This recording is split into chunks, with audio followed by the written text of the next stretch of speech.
चलिए फ्रेंड्स, आज मैं आपको जो मैंने लास्ट टाइम कॉन्सेप्ट बताया था उसके कुछ क्वेश्चन सॉल्व करा रहा हूं। ठीक है, ये जो क्वेश्चन है ना, ये आपकी राइट हैंड साइड स्क्रीन पर आएंगे।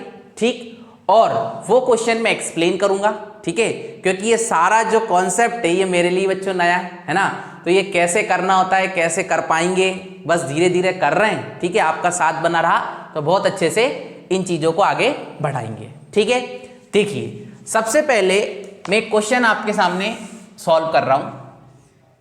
वो क्वेश्चन क्या है जरा पहले उसको पढ़ के समझते। देखिए क्वेश्चन लिखा है, यदि x y से 25% अधिक धन कमाता है, ठीक, तो बताइए y x से कितने प्रतिशत कम धन कमा रहा है। ठीक है, तो देखिए सबसे पहले ना एक बात हमेशा ध्यान रखिए कि जो परसेंटेज होता है ना उसका कोई मीन नहीं होता। मीन किसका होता है? उसकी फ्रैक्शन का। ठीक, धीरे धीरे चीजें समझ में आएंगी, बस बने रहिए। जैसे यहां पे एक परसेंटेज लिखा है और वो कितना है?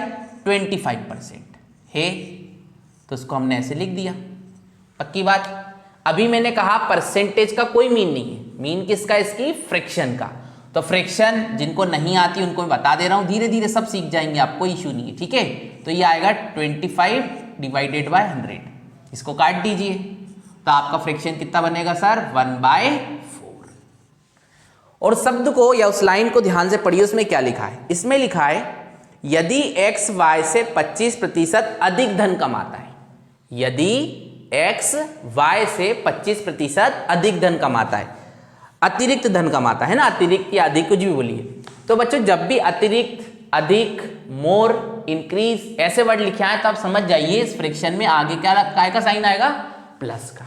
ठीक, हम अपने अनुसार क्या मतलब निकालेंगे कि एक व्यक्ति जो है 4 यूनिट पैसा कमा रहा है और जो दूसरा व्यक्ति उससे 1 यूनिट ज्यादा, मतलब कितना?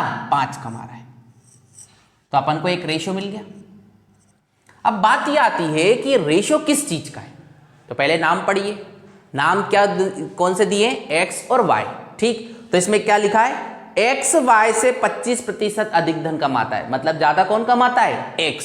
तो बड़ी वैल्यू किसकी होगी सर? x की। तो छोटी वैल्यू किसकी होगी? y की। ठीक है, ठीक है। अब यदि इतना अपन करने लगे तो अब सर क्वेश्चन जो पूछ रहा है उस पर अपन काम करेंगे। अब वो ये पूछ रहा है, तो बताइए y x से कितने प्रतिशत कम धन कमाता है? y x से कितने प्रतिशत कम धन कमाता है? प्रतिशत धन कम कमाता है, मतलब कंपेयर हो रहा है, कंपेयर परसेंटेज। और उसको कैसे सॉल्व करते हैं? डिफरेंस। तो डिफरेंस एक किस से? तो लिखा है ना इसमें, देखिए पढ़िए क्या लिखा है? y x से, मतलब कंपेयर किससे हो रहा है? x की वैल्यू से। और x की वैल्यू क्या है सर? 5। तो यही चीज हम देखेंगे 100 के अकॉर्डिंग। तो आप उसके बाद समझते ही हैं ये ओवरऑल कितना आ जाएगा? 5 से 100 कटेगा तो सर 20%। ठीक है, तो इन क्वेश्चंस को सर ऐसे सॉल्व करना होता है। ठीक है, धीरे धीरे बने रहिए। अब कुछ बच्चे सोच रहे होंगे सर इतना डिटेल में करेंगे। नहीं सर, कुछ नहीं करेंगे डिटेल में, ये सारे क्वेश्चन आप ओरली कर पाएंगे।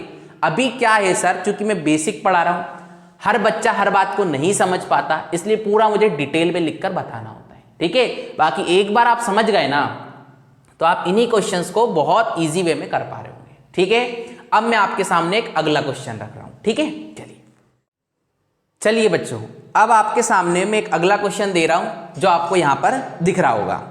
इसमें लिखा है, यदि कृष्णा की आय राधा की आय से 16 सही 2/3% कम है। बस यहीं तक रुक जाइए और आप ये सोचिए कि 16 सही 2/3, 16 2/3% का फ्रैक्शन आखिर होता क्या है? तो आप बोलेंगे सर 16 3 48 होता है, 48 2 50 होता है, 50 नीचे के 100 से कटेगा 2 बार, 2 का इंटू 3 से करेंगे तो क्या आएगी सर? फ्रैक्शन 1/6। देखिए सर, जिनको नहीं आती ना टेंशन नहीं लेना है ना, बस आप क्या करेंगे ना, बने रहेंगे ना, तो ये सारी जो छोटी मोटी परसेंटेज को फ्रैक्शन में कन्वर्ट करना, ये सारी बातें धीरे धीरे सीख रहोगे, है ना। करा तो मैं भी सकता हूँ, सारी परसेंटेज लिख दूंगा, सारे फ्रैक्शंस करा दूंगा, पर सर वो किसी को याद नहीं होती, है ना। कुछ याद होती है, कुछ याद नहीं होती। पर अपन नंबर ऑफ टाइप के क्वेश्चंस करते रहते हैं, उसमें जो जो परसेंटेज आती रहती है उसकी फ्रैक्शन बनाना सीखते रहते हैं, तो वो सारी चीजें धीरे धीरे मेमोरी में सेट हो रही होती है। और एक बार यदि सेट हो गई चीजें फिर तो आपको डरने की कोई जरूरत ही नहीं है ना। सारी चीजें आप धीरे धीरे कर पा रहे होंगे। अब इस क्वेश्चन को देखते हैं। यदि कृष्णा की आय राधा की आय से 16 सही 2/3% कम है। क्या लिखा है बच्चे? कम है। कम लिखा है, हानि लिखा है, लॉस लिखा है ना, या फिर डिक्रीज लिखा है, तो आप समझ जाइएगा क्या आएगा आगे, माइनस। मतलब यहां पे क्या मीन निकला, एक इंसान का वैल्यू 6 है और दूसरे का उससे एक कम, मतलब सर कितना है, 5। अब जरा सेंटेंस को पढ़ते हैं क्या लिखा है फिर से। तो इसमें चूंकि लिखा था यदि कृष्णा की आय राधा की आय से 16 सही 2/3% कम है। किसकी आय कम है? कृष्णा की। किससे? राधा से। तो ये सर कृष्णा हो गया और ये सर राधा हो गई। ठीक है, चलिए अब इसके बाद क्या पूछ रहा है, जस्ट इसका अपोजिट पूछने लग रहा है। क्या बोल रहा है, राधा की आय कृष्णा की आय से कितने प्रतिशत अधिक है। मतलब राधा की आय कृष्णा की आय से कितने प्रतिशत, मतलब क्या है ये, कंपेयर परसेंटेज। और वो कैसे निकालते हैं, दोनों का डिफरेंस कितना है सर, 1। किससे कंपेयर हो रहा है, कृष्णा की आय से। पढ़िए उसको, कृष्णा की आय से, और कृष्णा की आय कितनी है, 5। तो यही चीज हम 100 के अकॉर्डिंग देख रहे होंगे। तो आंसर कितना आ जाएगा सर, तो आप बोलेंगे सर यहाँ 20% आ रहा है। ठीक है, तो देखिए ऐसे क्वेश्चंस आते हैं, ढेरों क्वेश्चंस आते हैं जब भी आप वन डे कॉम्पिटिटिव एग्जाम को देंगे, और खास तौर पे छोटे एग्जाम्स को देंगे। छोटे एग्जाम का मतलब स्टेट गवर्नमेंट के एग्जाम्स होते हैं, बहुत सारे रेलवे के होते हैं, डी ग्रुप के होते हैं, है ना, या इस टाइप के एग्जाम्स को देंगे तो ऐसे क्वेश्चंस आपको ढेरों देखने मिलेंगे।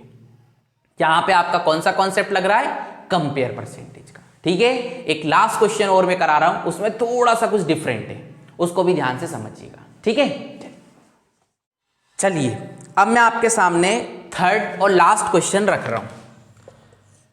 क्वेश्चन आपकी स्क्रीन पे आ रहा होगा।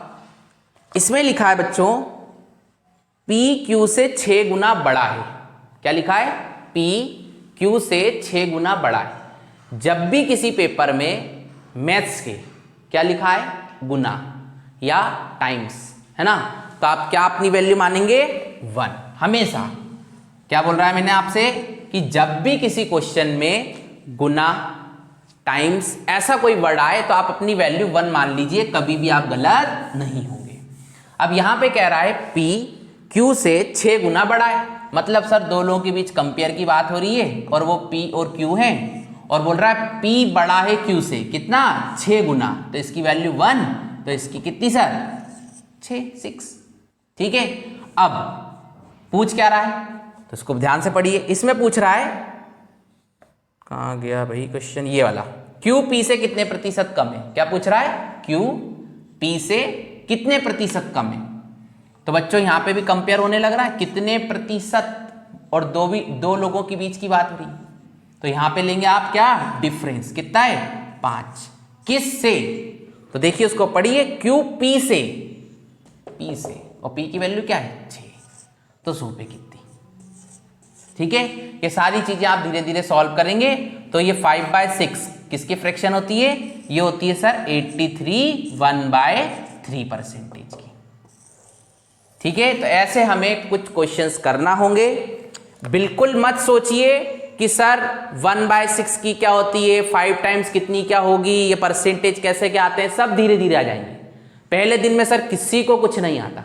ठीक है, पहले बार में यदि अपन को बस एक रूपरेखा समझ में आ जाए ना कि चीजें बढ़ किस डायरेक्शन में रही हैं, इतना ही समझ में आ जाए, तो सेकंड टाइम जब हम उसी चीज को देख रहे होते हैं ना 2 या 3 दिन बाद, तो और अच्छे से समझ में आता है और गहराई में जाके समझ पाते हैं कि लास्ट टाइम जो देखे थे कहां तक सोच पा रहे थे और आज आखिर किस तरीके से उस चीज को हैंडल करना है। ठीक है, तो देखिए करत करत अभ्यास ही कोई भी व्यक्ति चीजों को समझ पाता है। आप बने रहिए। ये मैंने सिर्फ 3 क्वेश्चंस कराए। हो ये रहा है कि वही प्रॉब्लम है थोड़ी सी, क्योंकि मैं भी एक बंद कमरे में पढ़ा रहा हूं, है ना, और बंद कमरे में पढ़ाने के कारण बहुत सारी चीजें मैं सिखाना तो चाहता हूं बट वो हो नहीं पा रही, है ना। तो ऐसा होगा लगभग 2-5 वीडियो और, समझ रहे हैं ना। उसके बाद सर मैं आपके सामने 1.5 से 2 घंटे के वीडियोस लाऊंगा, वो भी मैंने सोच रखा है। और किसी भी एक टाइप को उठाएंगे, टॉपिक को उठाएंगे और आपको बिल्कुल 0 लेवल से तैयार करेंगे। ठीक है, करना बस ये है, मेरे इन वीडियोस को सारे बच्चों के साथ शेयर करो। ठीक है, और इस बात को बहुत अच्छे से बताओ कि देखिए मैं जो पढ़ा रहा हूं थोड़ा डिफरेंट पढ़ा रहा हूं लोगों से। क्वेश्चन में भी सॉल्व कराऊंगा, पर सॉल्व कराने से पहले मैं आपको वो सारी बेसिक चीजें बताऊंगा जिनसे ये सारी चीजें बनती हैं। क्योंकि यदि वो बेसिक समझ गए ना तो सर ऐसे तो ढेरों क्वेश्चंस आएंगे बच्चों। कुछ क्वेश्चंस मुझसे भी आज नहीं बनते है ना, पर ये है पहली बार में नहीं बनते, पर जब उसको अच्छे से कर रहे होते ना तो चूंकि वो स्टार्ट तो वही बेसिक से ही हुए, ठीक है, तो थोड़े समय के बाद समझ में आने लगता है कि नहीं इन चीजों को अपन ऐसे सोच रहे थे और असली में आंसर निकालना है तो ऐसे करेंगे। अब ये चीजों के साथ हम अवेयर हैं, क्यों दिन रात पढ़ा रहे, 15-15 16-16 घंटे पढ़ाते हैं तो सारी चीजें हमसे बनती हैं।